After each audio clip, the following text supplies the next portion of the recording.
Handle ka, hindi ka makakupo, hindi ka makakupo. Yung nga sabi ni Direk no, nung press ko nung ano. So, ikaw ba, nakasama ka ba sa Amazing. Oo, sa plat, nakasama ka ba dati? Wala ako sa Sandeda, Manila. College. Tapos yung kinuha ko palo. Maraming mga usap-usapan na may mga ganun. Pero hindi naman. Wala rin namang nag-alok sa akin. Wala ding peer pressure. Wala kasi pag after ng school, after ng mga subjects ko, pupunta ako sa car, natutulog ako. So hindi ako masyado nakikipag-bonding. So hindi ko na experience. Nakagraduate ka ba nun? Hindi. Pero nakalang year ka. Nakalang year ka sa college. Second year lang po. Hindi ako umabot ng mismong law talaga. Pero may balak sa Anong course mo? Sa law, parang hindi na po. Law school. Hindi na po. Pero gusto ko rin makapagtapos ng college. Ang newly star ng Ibarra. Yes, opo. Iba yung ginagawa. Kanina galing po ako sa rehearsals. Anong reaction mo dun sa film? Kasi yung sabi ko, yung ginagawa namin siya, sobrang mabilis lang. Like, natatapos kami mga dinner break, ganyan. So nakita ko, wow, in fairness ha, gano'n reaction ko. Tsaka nakaka-touch yung mga eksena namin. And nakakatuwa na at least pinalabas yung mga ganitong klase ng pelikula kasi yun nga, this advocacy/awareness film na dapat nating malaman na may mga nangyayari talaga sa society natin, dapat maging aware tayo, and we should also be the one to report to the authorities if we see such cases. So yun nga, happy ako na may ganito. So isa yun sa factor, kaya mo tinanggap yung movie kasi advocacy, maraming matututunan. May aral, tsaka nangyayari talaga to, napapanahong issue. May mga namatay na rito di ba? Tapos, of course, syempre kasama ko din kasi si Carlos. Yun, isa rin sa factor Isa si rin sa El. Pangilan nyo ba itong magkasama? Na pelikula. Oo, na project. Project.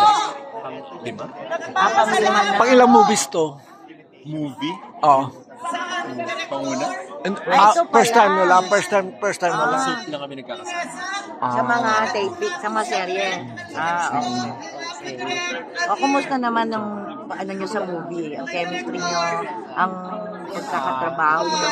Cute namin. Parang kami yung mga bata. Hindi kasi mga ano kami rito Mga college students kami. Although, ako parang di naman mga college student doon kasi laki na katawan ko. Pero, Hindi, mga high school ka. mga high school. Like, cute naman. In fairness. Pwede pa. Siya kasi Elmo ang bata. So, nadadala na. Elmo ang bata kasi. Kumusta na kayo? Happy naman. Ay, sorry. Di kami nag-aaway masyado yan. Tsaka, Ilang years na kayo? siguro 4 years. Grabe, parang Grabe, para kayo lang. Dati wala akong relationship na tumatagal ng 1 year. Bakit sa tingin mo? Umabot ng 4 years and siya na talaga. Still going strong. Ano lang siguro kasi galing lang niya mag-manage. Na-handle niya lahat ng mga kapalpakan ko. Nababalance niya. It takes two to tango. Siyempre, ikaw din. Siguro din po, nag-a-adjust din. Papakatino na rin. Brother, thank you. Lupit na guys. Oo, ang galing. Galing niya pareho.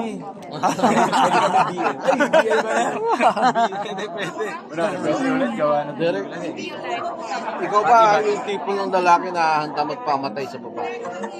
Sa mahal mo? Oo naman. Salo ka ng bala para kay El. Sinabi ko na yan sa kanya. Talaga ba? 100%. Ang swerte ni El. 100%. Like, ano po, protect na ako yan. 4 years na kayo, siya na ba? Siya na ba? Yes, 100%. Wala nang ano ron, wala nang pag-iisip pa. Na-realize ko yan nung nung sinabi ko sa sarili ko na magsiseryoso, doon na-realize na siya na talaga. Tapos from there, since day one hanggang ngayon, sa panghawakan ko yun. So, syempre, hindi pa naman siya like sobrang tagal kagaya ng ibang couples. Pero sana, ay, hindi pinag-uusapan yun.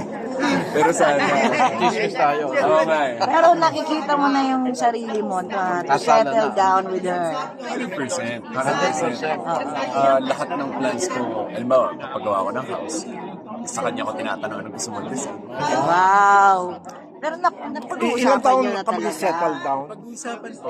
Napag-uusapan naman namin. Pero ang ang gusto niya mangyari is parang wag, kung sakaling magkaka-baby ka, hindi sa Pilipinas i-raise sa ibang bansa. Hindi, mag-quit kayo sa show. For a time, siguro po. Kasi syempre, ang nangyari sa pera nila. Kasi dahil. Kailan yung balak na yan? Seryoso na to, baby na. So, mga 2 to 3 years. Wow! Kasi ako naman mga 35, 36 na ako. Wala pa ako. Ay, ilan taon ka ba ngayon? 30. Ay, pwede na. 30 ka na?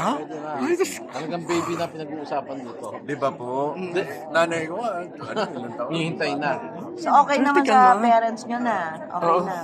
Okay, Boto nanay mo. pareho. Eh, syempre kailangan may kasalan muna bago. Yun yung pinaka Oo, yung Christian, oo, Catholic yung way of kasalan, doing it. okay So, na. yun yung proper. Pero, ipapakabait. Gusto ko siya ng nanay ko. Gusto ko siya. Okay na. Good. Derek, gusto mo ba magkaroon ulit kayo ng another movie? Oo naman. Gusto ko. Sana, makapag-shoot kami sa ibang bansa. Mas saya rin. Oo, Mas mature yung Rom-com. team. Pwede rin. Maganda yung nyo, chemistry nyo talaga. Talaga, salamat. Bagay. Sa iba yung tutigan nyo. Pero may balak ka na mag-propose. Mag-propose? 2 to 3 years daw. Hindi, yung kasal, 2 to 3 years. Propose. Siyempre Siguro yung po, ano muna, engagement muna. Yung engagement, lang, mga after ilang buwan lang kasal na. So, mga ganon. So, ngayon wala pa po. Kasi, Anong klaseng wedding ang napag-uusapan niyo? Beach Kasi po wedding. namin beach. Kasi doon kami nagkakilala. Doon po kami. Talaga? Yung first Anong project yun? Sa Return to Paradise. Anong project nyo sa TV? Ngayon, Apoy sa Dugo. Kasama si Ashley Ortega. Nasa afternoon soap. Kasi yun, may ginagawa Afternoon. po ngayon na theater. Ako po si Chris Oscar Ibarra. Oo. So, yun din po yung ka-alter. Franny. Fran Zamora. Yes. So, first time mo ba mag-stage? Second po. Yung first call ako pages. Talaga. Pero ito, ako yung parang ang daming ganda. Kasi Raka Pages, syempre yung bida nun yung babae. Tapos yung Ibarra talaga. Tapos sa kanya talaga umikot yung story. So, hirap. Michael ang sinin talaga yun. Michael Pangilinan, di ba? Ginampanan niya. Hindi ko po sure. Piolo, si Piolo. Si Piolo.